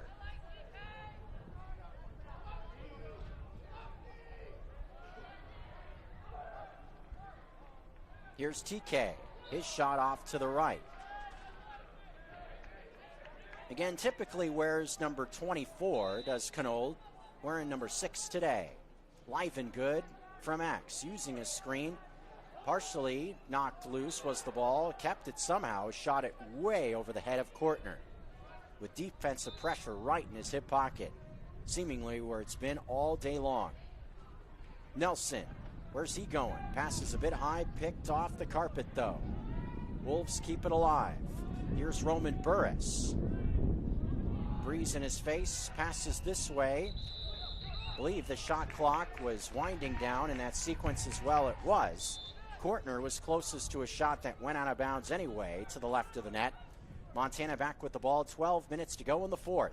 Looking for the midfield line, relatively easy move across thanks to Heimbach and the Grizzlies. O'Brien involved with the clear as well for Montana. Sawyer Snow checks on, who has a goal in this second half, getting his first taste of postseason lacrosse in his first year with Grizz Lax. Heimbach shoots, goes 5-hole, scores from the near wing. Sneaking that one right in between the wickets with 11:31 to go in the fourth. Grizz to double digits. They lead by 6. It's now 10-4. Senior midi Axel Heimbach finds the back of the net for the first time today. Heimbach, double-digit goal total in his senior year now with 15 points and 10 goals. Jake Ahrens back at that face-off X spot. Knocked towards the near sideline. Slapper looking for it. He's got it. Whistle will stop play. Believe Tucker Sargent wants a timeout, and indeed he does. Montana uses their first timeout of the second half. First timeout we have seen on either side of the equation. 11:19 to go in our fourth quarter. Grizzlies lead by 6. Score is 10-4 on MCLA TV.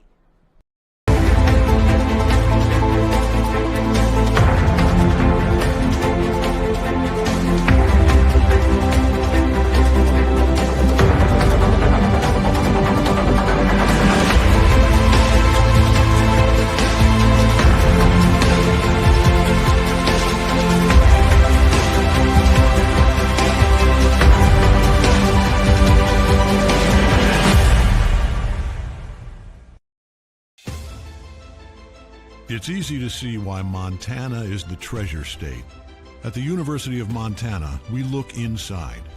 We see an old truth with fresh eyes, that Montana's greatest treasure is its people. So whatever tomorrow brings, we meet it the only way we know how, with a mind for making. Because what's made in Montana is remaking the world.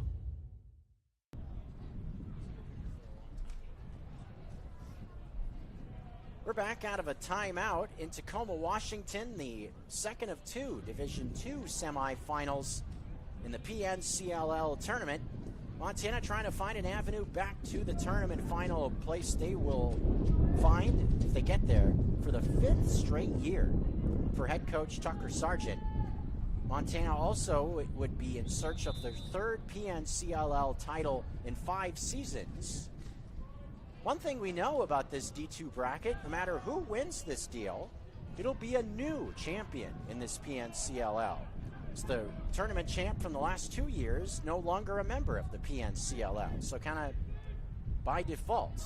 Northwest Nazarene, the tournament champ from the last 2 years, moving on to the MCLA, or the NCAA, beg your pardon, D2 ranks. Sully Kroger coming towards the cage. Passes off to KJ Gilman, eventually to Asa Deskins. Tic-tac-toe. Takes a hit, does Deskins, feeds to Gilman. Keeps it moving to Kroger. A side dodge coming from the near post. Couple of screens there as well. Kroger fires to the right of the net.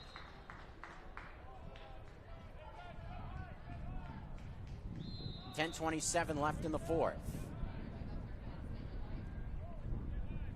Reese Barron playing through some pain. Tried to feed it off to Gilman. A pass got away. Coming slowly towards the midfield line. Can Ahrens keep it alive? Yes. Keeping it on that side of the field for Deskins. Nifty there. Deskins from way out there passes for Barron on the near post. Had a shot knocked down by the defense of the Wolves. Deskins almost threading the needle in that spot, getting that pass through traffic. Very close to something extremely special, not quite. Clear made for the Wolves. Dealing with that breeze right in their face is Wilcox. It's been a bit of a factor all day. It seems like this has been the most sustained breeze we have seen throughout the afternoon so far, passing the 2:30 local time marker Pacific. Trying to get around this Grizz defense. Shot from distance, stopped by, looked like Kortner and Whiter in that spot. Ahrens ends up with the ball behind his own cage, eventually finds Kortner. He's got all the green grass in the world. Thinking about it being Tacoma, maybe he's got some high tides in his mind as well. Here's Matt Klein across the midfield line for the Grizz. So far, all green grass and high tides if you're a Grizzly, with 9 minutes to go in this fourth quarter. looking to join the College of Idaho in the tournament final tomorrow.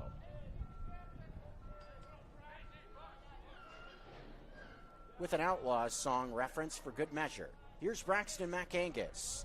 On the near post, gets around one man, shoots and scores, going down low to the left. McAngus makes it 11-4 Grizz. Sliver of space for the first-year man in the program, and he beats the Wolves netminder on the near post. Advantage of 7 with the 8:41 to go. This one's starting to stretch out if you're Montana.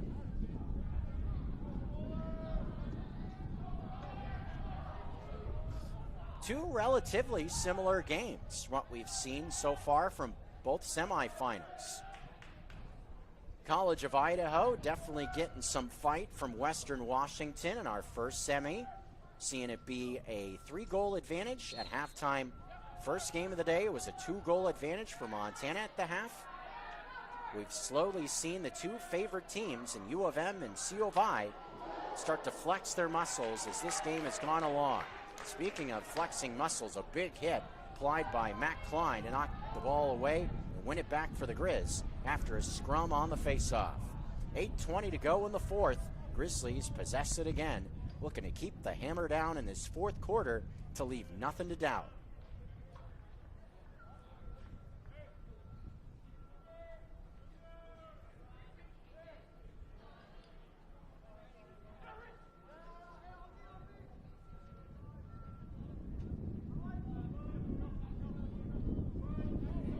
Here's Reeser.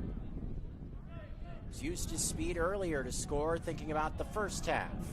Lost it out of his stick, but Bo Sterling picks him up in support. Has it back, does the senior Sterling. Looks in the middle. Max Scott with pressure there. Had it knocked loose. Trying to win it back. Scott and Barron involved. Able to keep it alive. Flag is out as well, way on the opposite side of the field. Slash has been called against Western Oregon. Beg your pardon, maybe going the other way.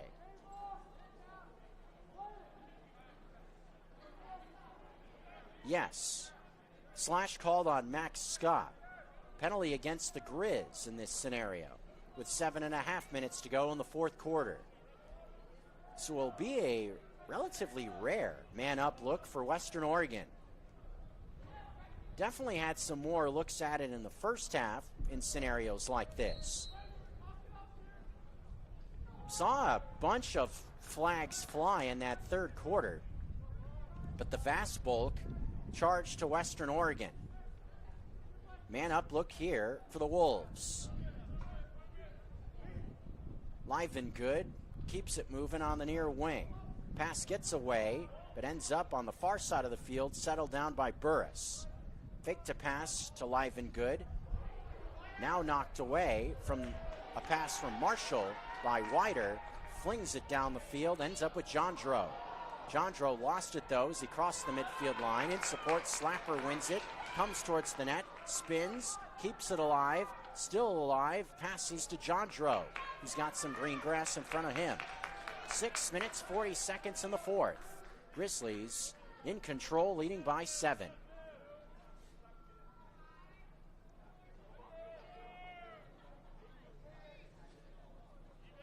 Offense will be in absolutely zero hurry now if you're U of M. Similar to what we saw from the Yotes in our first semi. With an advantage in the fourth quarter, spot like this, 7 or 8 goals. Just keep that clock moving. Ensure you will move on. Reese Barron to Scott. Had Kroger going through the middle. Instead, they keep it to Heimbach up top. He's shot, goes off the body of Barron, comes out in front of the cage. O'Brien trying to pick it, he does. With 5 minutes, 50 seconds remaining, shot clock at 15. Barron and O'Brien, seen it go away from the near post to Snow. 7 on the shot. Snow passes to Barron, makes a quick move inside and scores. Does Reese Barron, going up high to the left. Quick dart to the cage. What agility for Barron to make it 12-4. I mean, that quick dart from X to the far post was impressive. Nothing the defense could do. They were just left in the dirt in that spot. Second goal of the afternoon for Reese Barron with 5:35 in the fourth.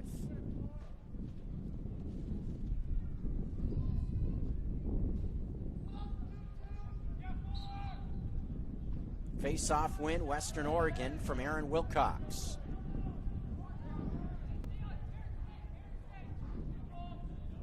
Able to beat Isaac Fuller there. Coming towards the net, trying to do it all in the possession, shooting to the right, was Wilcox after winning the face-off. Race on the back line, just won by the Wolves. Pretty darn close, but Marshall was there first. And now a man is down for the Grizz. Alex Wider able to jump up quickly and jog off the field. Haley Adams out to check on him, but looks like Wider is just fine. Back in his home state, has to be playing with a fair amount of pride. Same could be said about a lot of Washington natives, showing their best so far for this Grizz outfit.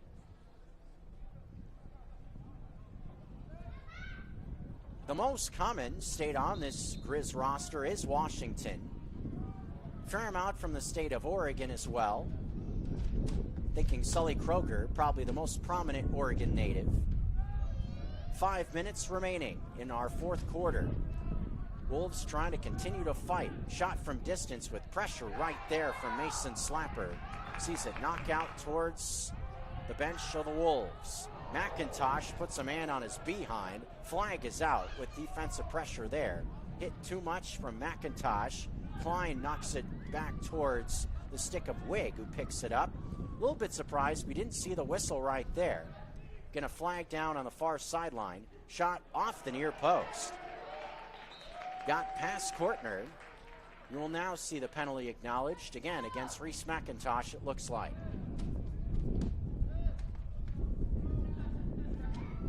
Breeze continuing to be a factor. You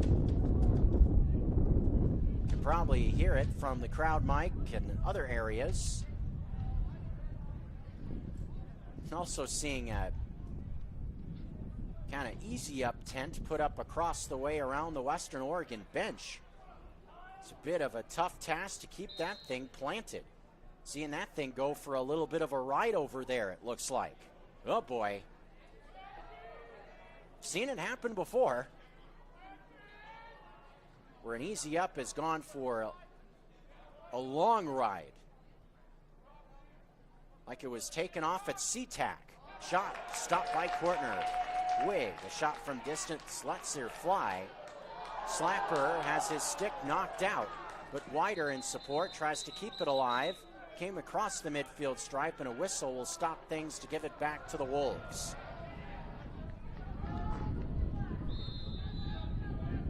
Four minutes exactly in the fourth. Western Oregon possession. Here comes Knold, passing to X. To the far post, she goes. Live and good, goes through the middle, pass this way, finding Knold. Shoots, and he finds the back of the net, beating Kortner on the near post. Knold's second goal of the day, it's 5-2, 12-5 rather. Fifth goal of the afternoon for the Wolves. Continuing to fight coming down the stretch with now 3:39 remaining in our fourth quarter.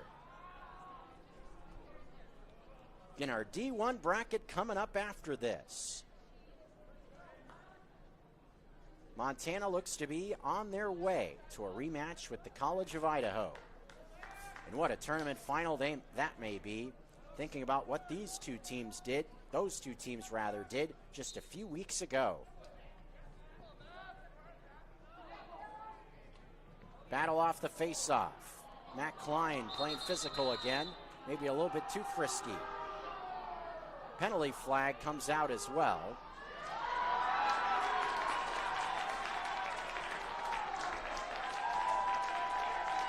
What do we got now? Flags flying all over the place. Grizz fans love it.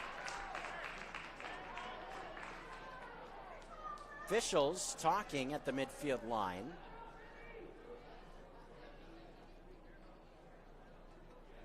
Looks like Panagas, for the Wolves, is headed to the penalty area.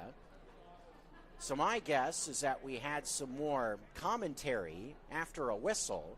Saw unsportsmanlike called against the Wolves earlier today. I'd imagine that's what we have here. Yes.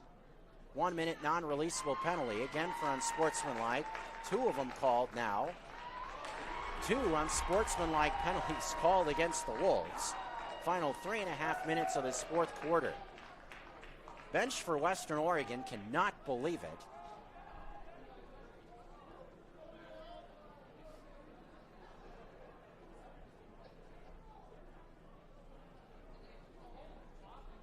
Definitely an example of some frustrations kind of starting to rear their ugly head.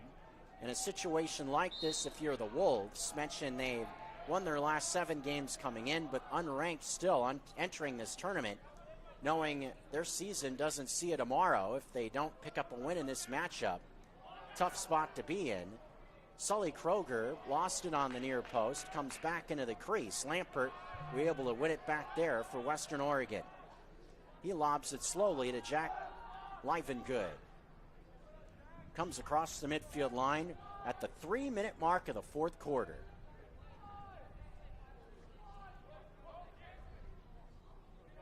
Fenceman Kyle Lincoln patrolling that far post. Bozeman native. He's been out there a few possessions coming down the stretch of this fourth quarter for the Grizz. Livengood dealing with Reeser with 2:40 to go. Reeser wins it away from Livengood. Here he comes towards the offensive end. He passes this way. Kroger, he shoots right into the breadbasket of Lampert. Right to the stick in that spot. Able to make the stop on the near post. Roman Burris across the midfield line. 2 minutes and change remaining. 2:15 to be exact. Burris still on the ball for the Wolves. Now moves it to Wig, who scored in this half, has 2 goals total for Western Oregon today.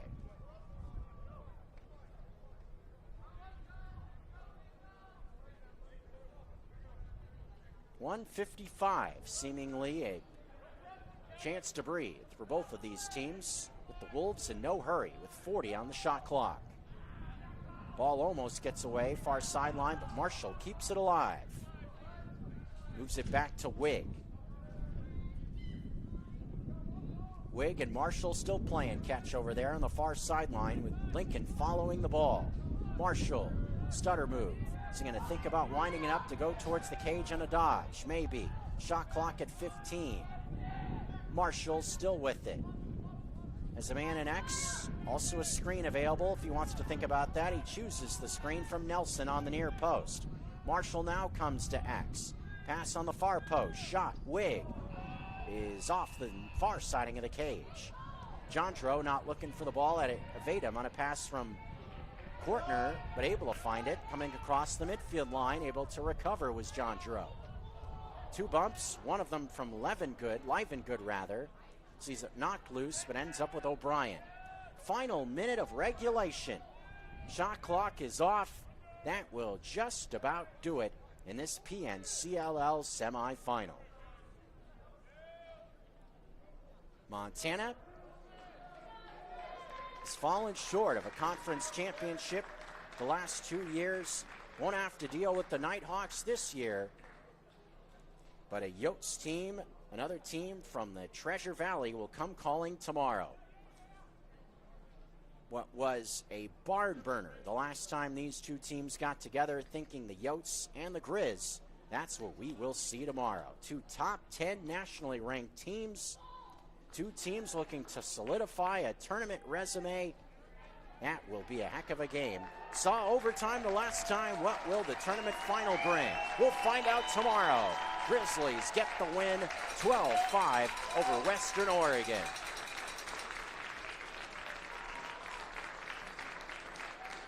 A frisky second half. Grizzlies were able to play through that and really, I felt, stay out of a lot of that mess.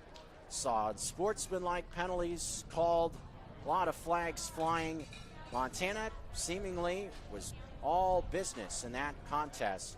A little bit of a slow start in the first quarter in terms of offense, but we're able to get things going, and for the most part, we're in control of this one. Tucker Sargent's crew set up that matchup that everyone anticipated we would see for a PNCLL Sunday. It will be the number 4 ranked Yotes and the number 7 ranked Grizzlies tomorrow, a PNCLL championship hanging in the balance.